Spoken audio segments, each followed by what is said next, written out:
trous de mémoire, acouphènes, gestes et pensées répétitifs comme si on était dans un TOC et on ne s'en sortait pas. On a l'impression que le cerveau il s'est mis en mode par défaut et il répète toujours la même chose et on ne s'en sort pas.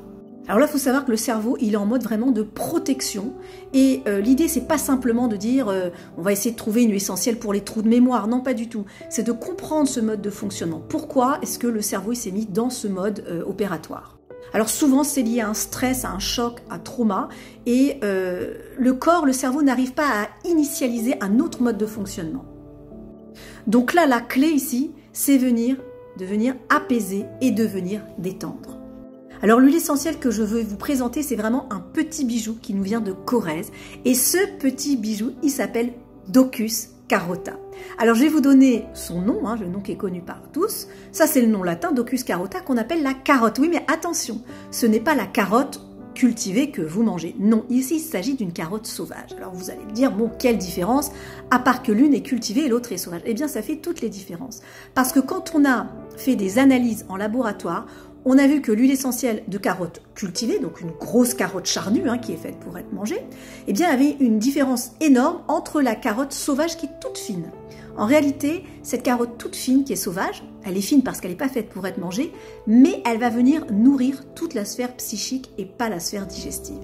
Et on a vu qu'au niveau de ces composés, on a 33% d'une famille moléculaire qui s'appelle les esters. Or, les esters, on le sait, c'est une famille moléculaire qui vient pour apaiser et pour détendre, mais à un taux quand même très élevé. 30%, ça reste un taux élevé pour une huile essentielle. Donc c'est intéressant de se dire dans la nature, tous les outils ont été préparés en cas de choc, de stress, de trauma, on va être dans ce mode répétitif, on a du mal à s'en sortir, on a des acouphènes, on a des trous de mémoire, donc on voit que quelque chose ne fonctionne pas. Mais l'idée c'est d'aller à la cause, donc la cause c'est-à-dire de venir apaiser. Et cette huile essentielle, Docus carota, moi je l'appelle aussi l'huile essentielle des mamans. Pourquoi? Je vais vous raconter une petite anecdote. Faut savoir que dans la savane, eh bien, on a forcément des prédateurs et des prédatés. Et l'histoire que je vais vous raconter, c'est l'histoire d'une gazelle. La gazelle, elle vient de donner naissance à un petit.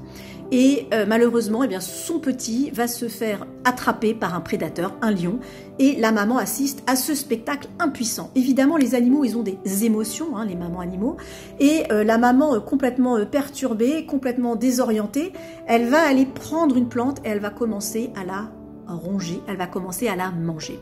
Et on s'est rendu compte dans ces plantes eh bien, qu'il y avait des substances particulières pour venir apaiser le système nerveux. Et ce comportement-là qu'on a observé chez la maman gazelle, dont le petit venait de se faire attraper par le lion, eh bien on l'a constaté chez d'autres animaux qui se faisaient prédater. Donc on a constaté, les scientifiques ont constaté que c'était un comportement commun à différentes mamans qui avaient subi ce stress énorme. Et normalement, la maman ne devrait pas survivre, j'allais dire, émotionnellement. Eh bien, elle est allée instinctivement manger de cette plante. Et ce qui est intéressant, c'est qu'on voit entre cette plante dont je vous parle et la carotte, on a des composés similaires. Donc vous voyez que le monde de la nature, le monde des plantes nous dit une des douleurs les plus fortes, c'est une maman qui perd son enfant. Alors évidemment, dans notre société, ça peut prendre différentes formes. Perdre son travail, ça peut être une perte énorme. Perdre un organe, c'est aussi une perte énorme.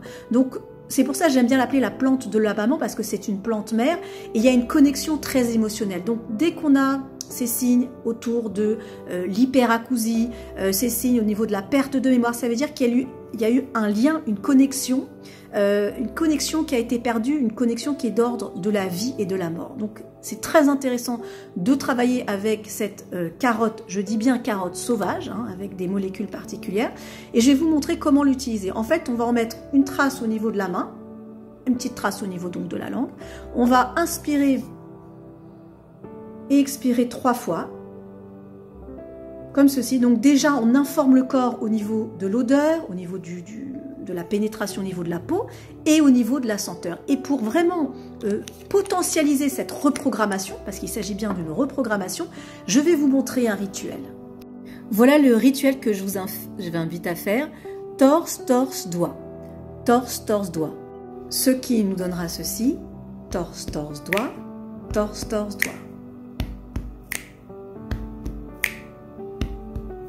Donc toute l'idée ici, c'est de à la fois respirer, d'en mettre une trace au niveau de la main, au niveau de la langue et de pouvoir le faire 60 secondes le matin, 60 secondes le soir. Donc c'est très simple à faire et on fait ça sur un minimum de 21 jours pour créer une nouvelle reprogrammation neuronale.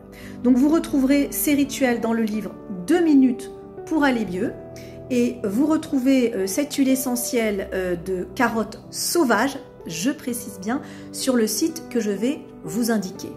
Si on veut pousser un petit peu plus loin, on peut aussi travailler avec l'hydrolat de carotte sauvage, c'est-à-dire son eau florale. Et là, on va travailler avec tous les fluides dans le corps. Donc on peut tout à fait le mettre dans un spray.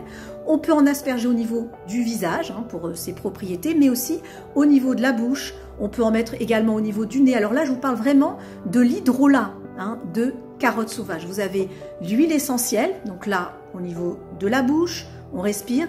Et l'hydrolat, on peut simplement le vaporiser et puis simplement venir respirer également dans la bouche. Donc là, vous avez un travail absolument extraordinaire pour un petit peu reprogrammer ces formes de trauma ou de stress qui se manifesteraient, comme je viens de l'indiquer, par des trous de mémoire, par de l'hyperacousie, par des bourdonnements au niveau des oreilles et d'autres symptômes dans lesquels vous vous reconnaîtrez. Donc on répète, la petite trace au niveau de la main, au niveau de la langue et également le rituel à la page 108 comme ceci, et on utilise également le spray pour vraiment travailler avec la connexion des fluides. L'idée ici, c'est de travailler avec toute cette multisensorialité, à la fois je goûte, je sens, j'entends, je touche et je vois. Et c'est cette multisensorialité qui va travailler sur les différentes aires cérébrales pour commencer à amener un phénomène de reprogrammation.